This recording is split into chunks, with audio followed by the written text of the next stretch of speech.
퀴즈로 오늘 설교를 시작하겠습니다. 5월 15일은 우리가 잘 알고 있는 스승의 날입니다. 이 스승의 날 우리가 정말 잘 알고 있고 존경하고 있는 분이 태어나셨어요. 이 스승의 날 이분이 태어나셨기 때문에 대한민국 국가 기념일로 지정하게 되었습니다. 이분이 누구실까요? 우리가 너무나 잘 알고 있는, 또 우리가 다 이분의 영향을 받았죠. 이분이 없었다면 오늘 우리가 있을 수도 없겠구나, 저는 그런 생각도 해보고, 이분이 없었다면 지금 우리나라가 이렇게 발전될 수 있겠는가. 그분 바로 세종대왕이십니다. 우리 저기 뒤에 우리 어린아이가 손을 들고 했는데 세종대왕을 알고 있었던 것 같아요. 이 세종대왕이 한글을 제정을 했고, 우리가 한글에 얼마나 큰 혜택을 받고 있습니까? 그래서 특별히 이 스승의 날은 내 인생에도 스승이 있죠. 세종대왕뿐만 아니라 내 인생을 내 인생답게 만들어주신 그 스승의 은혜를 기억하고 보답하고 감사하는 날이 바로 오늘입니다. 그리고 오늘 주일 예배입니다. 인생에는 세 가지 중요한 만남이 있다고 합니다. 인생에 도대체 어떤 것이 세 가지 중요한 만남일까요? 첫 번째로 부모입니다. 두 번째로 배우자입니다. 세 번째로 스승입니다. 우리는 부모를 이미 만났죠. 그래서 그 부모님께 감사하고 두 가지를 위해서 기도해야 되는데요, 우리 미혼 장병 여러분들은 배우자를 위해서 기도하십시오. 어떤 기도를 해야 될까요? 기도부터 시작하십시오. 그러면 어떻게 기도해야 될지 하나님께서 인도해 주시죠. 먼저 기도부터 하시고, 또 우리의 남은 평생 좋은 스승, 또 믿음의 스승을 만나 또 하나님의 인도하심을 받도록 해 주십시오 라고 하는 것이 우리의 기도가 되어야 한다라고 하는 것입니다. 자, 그런 의미로 우리의 인생에 중요한 또 영향을 끼쳐주신 감사하신 스승님, 그리고 또 선생님을 생각하며 우리 다 함께 한번 이 노래를 한번 불렀으면 좋겠는데, 우리 스승의 은혜, 무반주로, 반주가 가능하면요 반주를 해주시고 우리 스승의 은혜를 다 같이 한번 불러볼까요? 시작. 스승의 은혜는 하늘 같아서 우러러 볼수록 높아 만지네. 잠되거라 바르거라 가르쳐 주신 스승의 마음에 보이시라. 고마워라 스승의 사랑, 보답하리 스승의 은혜. 우리 교회에도 참 교사 선생님들이 많으십니다. 교육부서를 섬겨주시는 우리 김동주 목사님, 광말순 권사님, 송성실 사모님, 장희영 집사님, 김한나 집사님, 신우의 우리 장병들을 섬겨주시는 김인현 집사님, 손지영 집사님, 김영주 집사님, 한경미 권사님, 김한나 집사님, 김하늘 집사님, 박창환 집사님, 김미진 집사님, 최종혁 안수 집사님, 청년 간부를 섬겨주시는 선실 집사님, 또 성가대 지휘를 통하여서 또 우리 지도를 해주시는 이익수 안수 집사님, 또 신우의 찬양단을 통하여서 또 신우들을 지도하고 계시는 우리 박장한 집사님 뿐만 아니라 우리 군교회를 섬겨주시는 우리 모든 성도님들을 향하여 참 우리가 감사해야 되지 않을까 생각을 하고 있는데요. 자, 우리 믿음의 우리 선생님과 또 스승님을 향하여서 우리 다 같이 한번 감사의 격려의 박수를 한번 했으면 좋겠습니다. 감사합니다.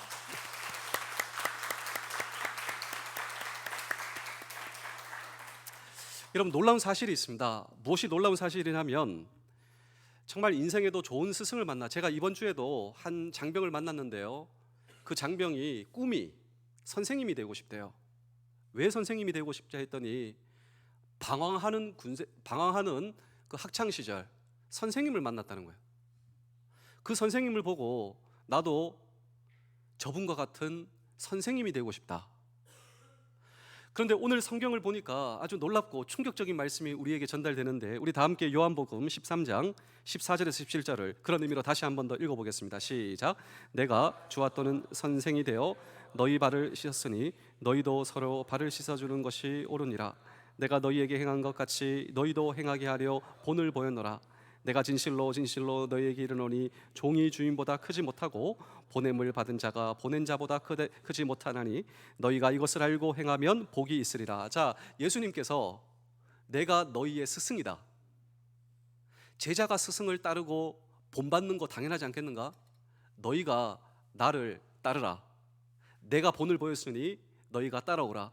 예수님께서 우리의 스승이 되신다라고 하는 것이죠. 그리고 예수님께서 저와 여러분들을 제자 삼아 주셨다라고 하는 것입니다. 저는 오늘 이 성경을 통하여 설교를 준비하며 저는 이런 질문을 던지게 되었습니다. 내가 과연 제자의 자격이 있는가? 맞아, 예수님이 나의 스승이시고 이제부터 나 정말 좋은 스승이신 예수님을 따라가야지. 근데 예수님께서는 제자를 선택하시고 또 제자를 직접 지정하시는데 과연 내가 제자의 자격이 있는가라고 하는 질문을 우리 다 함께 오늘 이 성경 본문 속에 던지고, 우리가 정말 이 제자의 확신을 가지고 그분을 따라갈 때 우리에게 놀라운 복을 주신다라고 하는 것이죠. 도대체 우리가 그분의 제자가 되어 그분을 따라갈 때, 그분이 내 스승이 될 때, 또 특별히 우리 젊은 청년 여러분, 정말 이 외로운 군생활, 힘든 군생활 가운데 그분이 나의 스승이 되고 내가 그분을 따라갈 때 내가 섬기는 우리 부대와 내 인생에 그분이 축복을 허락하여 주신다라고 하는 것입니다. 그래서 정말 나는 제자인가? 과연 나는 어떤 제자의 자격이 있는가? 그리고 그분이 나를 뭘 보고 나를 제자 삼아 주셨는가? 왜냐하면 세상은 이런 걸 따지잖아요. 정말 나는 제자의 자격이 있는가? 내가 그분 신뢰하고 따라갈 때 내 군생활 가운데 경험할 놀라운 축복의 본질은 무엇인가라고 하는 질문을 오늘 우리는 이 성경 본문 속에 던질 때 첫 번째로 예수님은 평범한 사람을 부르신다라고 하는 것입니다. 이 사진 한번 보시겠습니다. 여러분, 이분이 놀라운 분의 친척이에요. 이분이 누구의 친척이냐면 메가더 장군, 우리나라에 정말 아주 놀라운 이러한 공헌을 하신 메가더 장군의 친척 존 메가더 목사님입니다. 목사님, 이분이 12제자의 자격이라고 하는 책을 쓰시고 아주 이 12제자, 예수님도 12제자를 부르셨어요. 근데 이 12제자의 특징이 무엇이냐면 이분이 이렇게 얘기를 하고 있는데, 평범한 사람을 부르셔서 비범하게 사용하신 케이스다. 예수님은 12제자만을 부르셨지만 이 12이라고 하는 숫자에 주목을 하는데 12지파, 이스라엘은 12지파예요. 12지파는 전부, 12지파는 보편적이라고 하는 뜻을 가지고 있죠. 따라서 예수님께서 12제자를 선택하시고 그들을 사용하셨다라고 하는 것은 12제자만이 아니라 모든 시대 그리스도의 제자를 대표한다라고 합니다. 그런데 그 12제자를 분석해 보니까 이런 공통점과 특징이 나왔는데 어떤 특징일까요? 놀랍게도 그들은 인간적인 약점을 가지고 있었다. 그런데 더 놀라운 사실은 예수님은 그 인간적인 약점을 아시면서도 그를 부르시고 선택하셨다라고 하는 것이죠. 심지어 그들의 배반도 다 아셨습니다. 그들의 배신도 다 아셨습니다. 약점도 다 아셨죠. 우리 요한복음 6장 70절에서 71절입니다. 함께 읽겠습니다. 시작. 예수께서 대답하시되 내가 너희 12를 택하지 아니하였느냐? 그러나 너희 중에 한 사람은 마귀니라 하시니 이 말씀은 가롯 시몬의 아들 유다를 가리키심이라. 그는 12 중에 하나로 예수를 자, 가롯 유다만 예수님을 배신했습니까? 배반했습니까? 그렇지 않아요. 결정적 스승 그 예수님, 위기가 왔을 때 모두 다 예수님을 배반하고 등 돌리고 예수님을 저주하고 욕하고 다 떠나갔습니다. 우리 마태복음 26장 56절입니다. 함께 읽겠습니다. 시작. 그러나 이렇게 된 것은 다 선지자들의 글을 이루려 함이라 하시더라. 이에 제자들이 다 예수를 버리고 도망하니라. 여기 보시면 누가 예수님을 버렸습니까? 다 예수님의 12제자 전부 다. 근데 더 놀라운 사실은 뭔지 아십니까? 예수님께서 그들을 다시 찾아오셨어요. 그들을 다시 사용하셨습니다. 여러분, 예수님의 제자 가운데 야고보 아시죠? 야고보. 근데 그 야고보는 이렇게 표현을 하고 있는데, 우리 야고보서 5장 17절을 한번 읽어보겠습니다. 시작. 엘리야는 우리와 성정이 같은 사람이로되 그가 비가 오지 않기를 간절히 기도한즉 3년 6개월 동안 땅에 비가 오지 아니하고. 자, 여기 보시면 성정이 우리와 같은 사람이다, 엘리야는 우리와 같은 사람이다라고 하는 것이죠. 하나님께서 놀랍게 쓰신 사람도 말입니다. 보통 우리는 내가 약점이 있고, 내가 핸디캡이 있고, 나에게 질병이 있고, 그리고 내가 부족하고 연약하고, 내가 생각해도 내가 믿음이 없기 때문에 나는 제자가 아니다, 나는 제자로서의 자격이 없다, 우리는 보통 그렇게 생각하지만, 그런데 그것 때문에 주님께서 나를 선택하셨다라고 하는 것입니다. 내가 약하기 때문에, 내게 질병이 있기 때문에, 내가 생각해도 내가 열등하기 때문에, 나에게 약점이 있고 핸디캡이 있기 때문에. 그런데 그것 때문에 내가 배제되는 것이 아니라 오히려 그것 때문에 주님께서 나를 선택하셨다라고 하는 것입니다. 그래서 이 예수님의 12제자를 보면 그들 모두가 평범 이하의 사람들이었어요. 게다가 믿음의 진보, 나는 왜 이렇게 믿음이 없는가, 나도 저분처럼 믿음을 가지고 싶은데. 그런데 놀랍게도 예수님의 제자들은 전부 다 믿음의 진보도 더딘 사람이었다라고 하는 것입니다. 우리 누가복음 24장 25절을 읽겠습니다. 시작. 이르시되 미련하고 선지자들이 말한 모든 것을 마음에 더디 믿는 자들이여. 자, 이것이 바로 예수님의 제자들의 실상이었다라고 하는 것입니다. 참 재미있게도 예수님의 제자들의 정치적 성향도 성경은 분석하고 있는데요, 예수님의 제자 가운데 셀롯인, 이 셀롯잇은 우리나라 시절로 보면 독립투사와 같은 사람들이었어요. 예수님의 제자들 중에 셀롯인, 당시 로마가 지배를 하고 있으니 로마에서 해방돼야 된다, 그래서 테러도 하는 사람, 나라를 위해서 뭐든지 할 수 있는 사람, 이 품에다가 칼을 품고 다니는 사람, 로마에 빌붙어 사는 유대인을 찌르고 도망가는 사람을 셀롯인이라고 하는데, 예수님의 제자들 가운데는 이런 셀롯인도 있었습니다. 또 반면에 이 셀롯인이 제일 싫어하는, 로마에 빌붙어서 세금을 착취하는 마태 같은 이 세리도 예수님의 제자들 가운데 있었다라고 하는 것이죠. 예수님의 제자들 가운데서는 정치적 성향이 극과 극, 그런데 그들이 한 공동체 예수님의 제자들이었다라고 하는 것입니다. 또 특징이 있는데, 예수님의 제자들의 출신지는 거의 다 비슷했습니다. 예수님의 제자들의 출신지는 어디냐면 갈릴리 지역이었는데, 이 갈릴리 지역은 이스라엘의 북방 지역으로, 특별히 전쟁을 첫 번째로 경험하는, 다시 말하면 이 이스라엘의 전쟁 지역의 첫 번째 타겟은 갈릴리 북쪽입니다. 왜냐하면 적들이 북쪽으로부터 쳐들어와요. 항상 깨지고, 항상 전쟁 가운데 피가 섞이고 고통받고 가난하고, 그리고 편견으로 차별받는 지역이 갈릴리 지역이었고, 이 지역의 출신이 예수님의 제자들이었다라고 하는 것입니다. 여러분, 오늘 이 성경 본문을 통하여 예수님은 누구를 선택하시는가? 평범한 사람들. 아니, 내가 내 스스로를 약하고 핸디캡이 있고, 이것 때문에 예수님께서 나를 제자로 받아주시지 않을 것이다. 아니, 오히려 그것 때문에 그들은 예수님을 더 의지할 수 있었습니다. 세상을 의지하는 것이 아니라 예수님께 내 인생을 걸 수 있었던 사람. 우리 사랑하는 성도 여러분, 장병 여러분, 군가족 여러분, 혹시 내 인생에도 어려움이 있다면, 내가 생각해도 믿음이 없다 생각하십니까? 아닙니다. 그것 때문에 예수님께서 저와 여러분들을 제자로 부르신다. 내 인생에 어려움과 고통이 있다면요, 그걸 붙들고 주님 앞에 나와 보십시오. 주님, 저도 주님 앞에 쓰임받고 싶습니다. 이때 놀라운 은혜가 저와 여러분들의 인생에 펼쳐진다라고 하는 사실을 기억하시는 저와 여러분들이 되셔야 됩니다. 한 걸음 더 나아가 예수님의 제자들은 평범한 사람을 비범하게 사용하신 예수님의 제자들, 그들을 사용하신 예수님이시다라고 하는 것입니다. 예수님은 제자들을 특별히 18개월 동안, 우리 젊은 청년들의 군생활만큼 예수님은 제자들을 훈련시키셨다라고 하는 것이죠. 훈련받은 후 기대가 무엇일까요?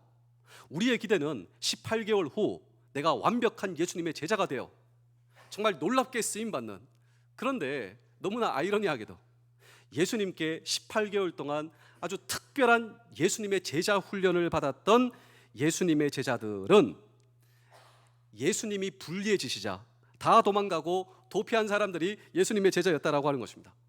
특별히 대표 제자, 첫 번째 제자, 뭐라고 표현해야 될까요? 분대장이라고 해야 될까요? 대표, 예수님을 부인했을 뿐만 아니라 부활하신 예수님이 찾아오셨어요. 그때 이런 비참한 고백을 하게 된다라고 하는 것이죠. 우리 요한복음 21장 3절을 읽겠습니다. 시작. 시몬 베드로가 나는 물고기 잡으러 가노라 하니. 자, 이게 무엇이냐면요, 과거 태행이에요.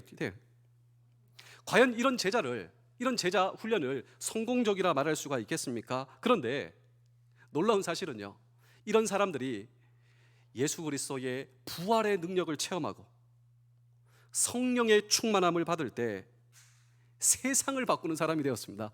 그러니까 우리는 나만을 생각하는데 주님은요, 이런 나에게 부활의 능력을 부어주세요. 성령의 충만함을 부어주세요. 자, 한번 생각해 보십시오. 내 인생에 하나님을 더해 보십시오. 내 인생에 하나님을 더하는, 내 인생에 예수 그리스도를 더하는. 자, 예수님의 제자들은 평범했습니다. 약점도 많았습니다. 그런데 하나님의 능력이 그들의 인생 가운데 더해지는 거예요. 이것이 바로 하나님의 선택의 놀라운 비밀입니다. 하나님께서 나를 선택하셨다. 하나님께서 이런 나를 선택하셨다. 그렇다면 하나님께서 왜 나를 선택하셨는가? 예수님께서 나를 왜 제자로 선택하셨는가? 나는 내가 생각해도 연약한데 그것 때문에 선택하셨다. 우리 고린도전서 1장 27절에서 29절을 함께 읽겠습니다. 시작. 그러나 하나님께서 미라는 것들을 택하사 지혜 있는 자들을 부끄럽게 하려 하시고 세상의 약한 것들을 택하사 강한 것들을 부끄럽게 하려 하시며 하나님께서 세상에 멸시받는 것들과 없는 것들을 택하사 있는 것들을 폐하려 하시나니 이는 아무 육체도 하나님 앞에서 자랑하지 못하게 하려 하심이라. 자, 전적인 하나님의 선택과 부르심은 하나님의 은혜요. 예수님의 제자들은 그들이 받았던 훈련조차 그들의 최선의 노력의 대가가 아닌 전적인 하나님의 은혜를 고백할 수밖에 없도록, 아무 육체도 하나님 앞에 자랑할 것이 없도록 하기 위해서, 다만 주님께서 일하셨습니다, 이 고백을 위해서 오늘 저와 여러분들을 제자로 부르시고 예수님께서는 그 예수님의 제자를 부르시고 선택하셨다라고 하는 것입니다. 아주 유명한 성자가 있습니다. 이 성자가 이런 고백을 했어요. 하나님은 무엇 때문에 우리를 선택하셨을까? 제가 한번 읽어드리겠습니다. 어느 날 하나님이 이 지구를 내려다 보셨습니다. 그분의 눈은 계속해서 어떤 사람을 찾고 계셨습니다. 너무나도 겁이 많은 사람, 인생에 대해 많은 숙제를 안고 괴로워하는 사람, 또 그런 것에 관해서 꿈을 갖지 못하고 힘들어하는 사람, 그리고 인생에 대해 자신 없어 하는 사람. 하나님의 눈동자가 그 사람 위에 머물자 맞아, 저 사람이야. 내가 저를 불러서 나의 사람으로 만들 거야. 그리고 나의 영광과 능력을 드러낼 거야. 하나님은 이러한 이유로 나 같은 사람을 선택하신 것입니다. 여러분, 예수님의 제자 할 때 이 제자를 성경 원어 헬라어로 마테테스라고 하는데, 이 마테테스가 배우는 사람이라고 하는 뜻을 가지고 있습니다. 나는 누구를 배우는가? 예수님을 배워가는 거예요. 사도는 아포스톨로이, 이 뜻은 보냄을 받은 사람. 다시 말하면 주님께서 나를 선택하시고 주님께서 나를 보내시고, 그래서 나는 오늘도 주님께 배우고 마침내 주님께서 하시는 주님의 능력과 은혜가 내 삶 속에 나타내기 위해서 주님께서 나를 선택하시고 부르시고 은혜를 주신다라고 하는 것입니다. 이런 사람들이 어떠한 역량을 펼치게 될까요? 우리 사도행전 17장 6절입니다. 발견하지 못하매 야손과 몇 형제들을 끌고 읍장들 앞에 가서 소리질러 이르되 천하를 어지럽게 하던 이 사람들이 여기도 이르매. 자, 여기 보시면 천하를 어지럽게 하다, 이 부분을 원문에 가까운 이 영어 성경에 보시면 세상을 뒤집어 엎은 사람, 다시 말하면 세상을 변화시키는 사람. 정말 우리가 요즘에 선한 영향력, 그렇습니다. 내가 연약하지만 주님께 배우고 주님께서 나에게 은혜를 주시고 우리의 공동체와 삶의 터전을 더욱더 아름답고 좋고 행복하게 만들어가는 주님의 사람, 그 사람, 오늘 그 사람이 저와 여러분들이 될 수 있다면, 그리고 정말 예수님께서 그런 사람을 선택하신 것이죠. 오늘도 나를 불러주신 삶의 현장에서 예수 그리스도의 제자로 나를 선택하여 주셨음에 감사합니다. 여러분, 선택을 믿고 확신하는 것이 믿음의 사람으로서의 승리의 길이다라고 하는 사실을 기억하시는 우리 모두 되실 수 있기를 주의 이름으로 축복합니다. 우리 옆에 있는 분들하고 한번 인사하시겠습니다. 주님이 당신을 선택하셨습니다. 시작. 마지막으로 부르심에 응답한 사람이에요. 여러분, 예수님의 제자들의 공통점이 있다면 출신지도 갈릴리, 그리고 다 약하고 다 배신하고, 그러나 다시 찾아오신 주님께 성령의 능력과 그리고 예수 그리스도를 향한 새로운 믿음을 가지고 그들의 인생을 새롭게 출발할 수 있었는데, 여기서 그들에게 공통점이 있었어요. 그들의 공통점이 무엇이냐면요, 이제 죄를 떠났어요. 지금까지의 죄를 떠나 예수 그리스도를 영접하고 하나님의 사람이 되라라고 하는 주의 부르심에 응답한 사람이었다라고 하는 것이죠. 주님께서 나를 따라오라, 예, 이제 주님을 따라가겠습니다. 우리 요한복음 1장 35절에서 37절입니다. 시작.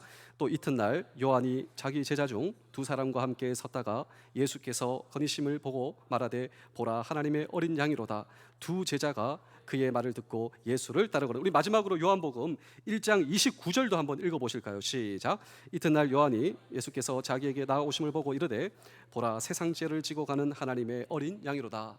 제가 마지막으로 두 편의 이야기를 들려드리고 오늘 설교를 마치겠습니다. 우리는 보통 양이라고 하면 이미지가 잘 떠오르지 않아요. 근데 예수님의 제자들은 그 지역과 그 시대상을 반영한 양에 대한 이미지가 딱 있었습니다. 이 양은 무엇이냐면 제물입니다. 제물. 양은 어떨 때 제물을 쓰냐면 하나님과 나 사이에 가로막힌 죄의 문제가 있을 때 이 죄의 문제를 해결하기 위해서 양을 잡고 그 양이 대신 죽는 거예요. 내 죄를 양에게 뒤집어 씌우고 양이 죽으면 하나님께서 나를 용서해 주신다. 그런데 예수 그리스도가 어떤 분이신가?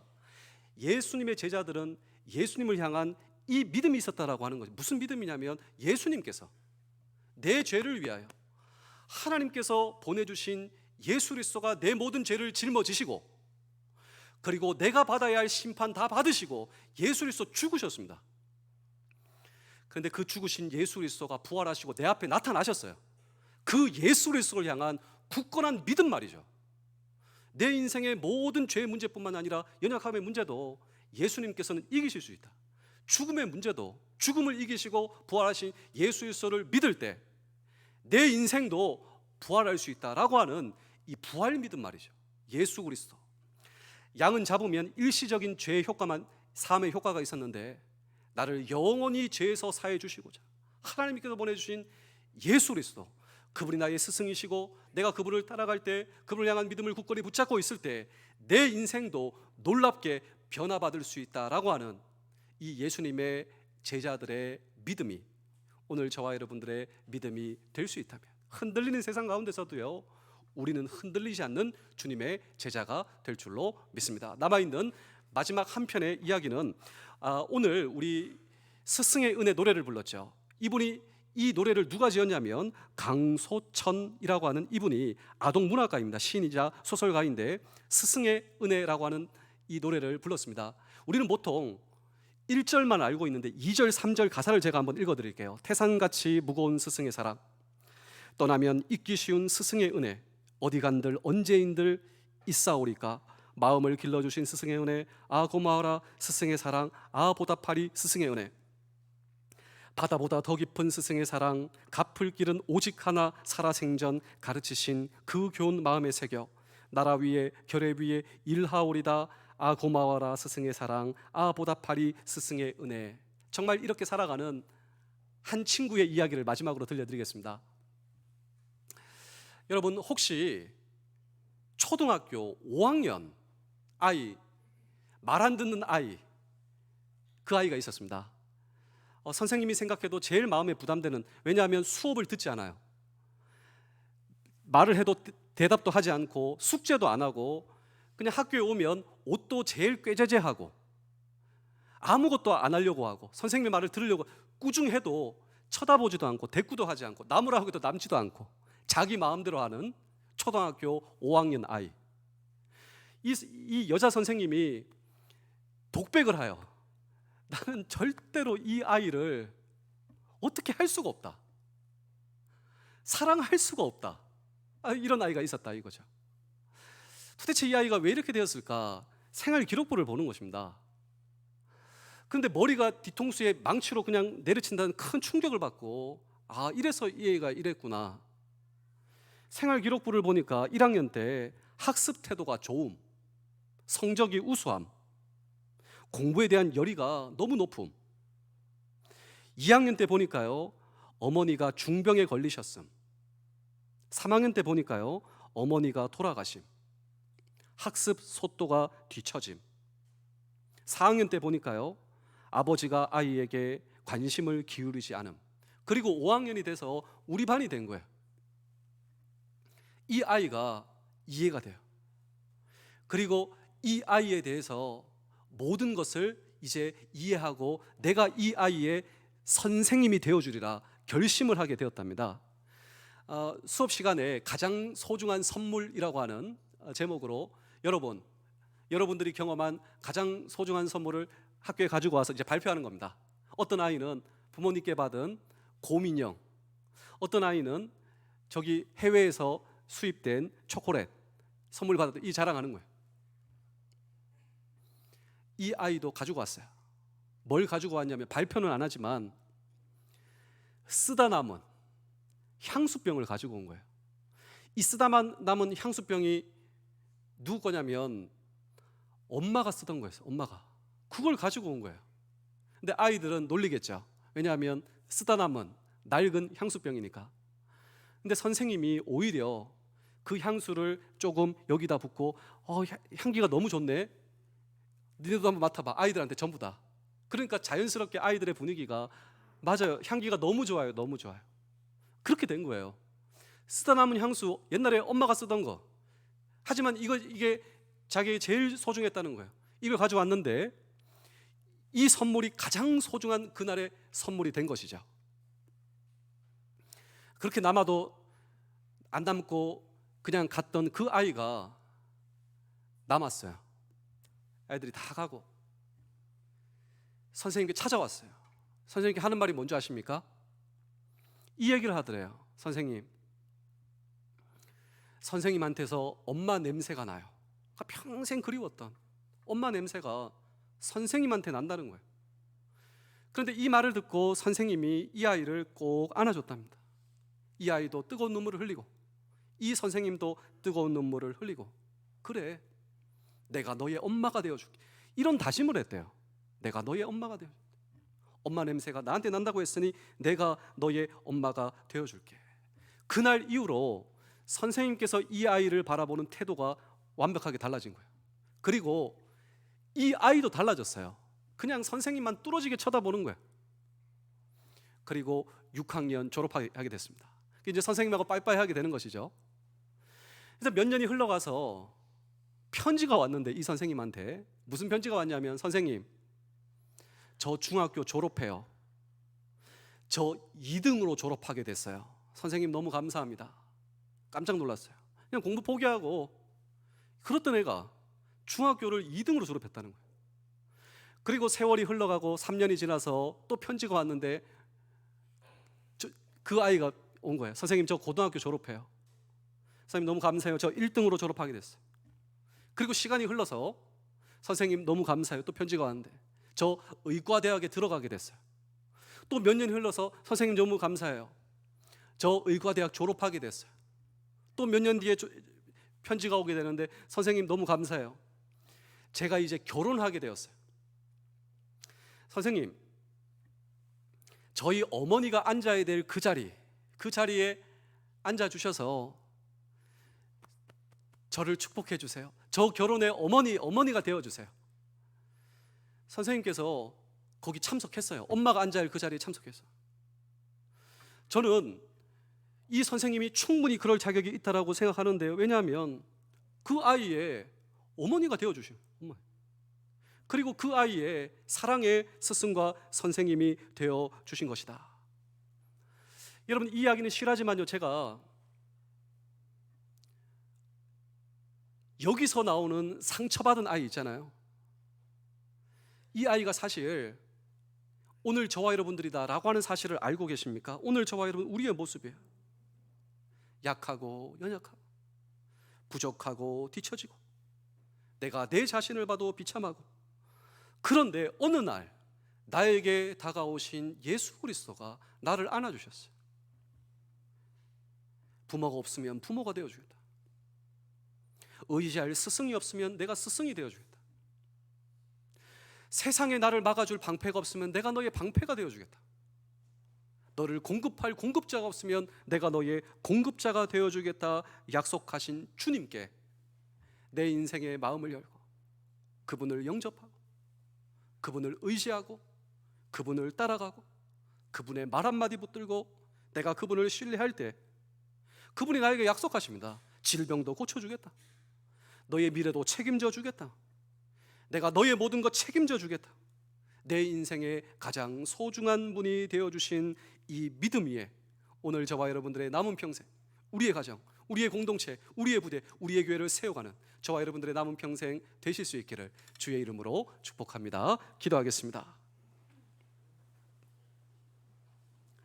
주님 감사합니다. 오늘도 거룩한 성령으로 임하사 깨닫게 하시고 우리에게 주신 은사를 사용해 주셔서 주님의 나라 그리고 일꾼으로 살아가게 하여 주시옵소서. 먼저 주님을 닮게 해주시고 오늘 이 기도가 하나님께서 우리 주시는 거룩한 기도가 되게 도와 주시옵소서. 감사드리오며 예수님의 이름으로 기도하옵나이다. 아멘.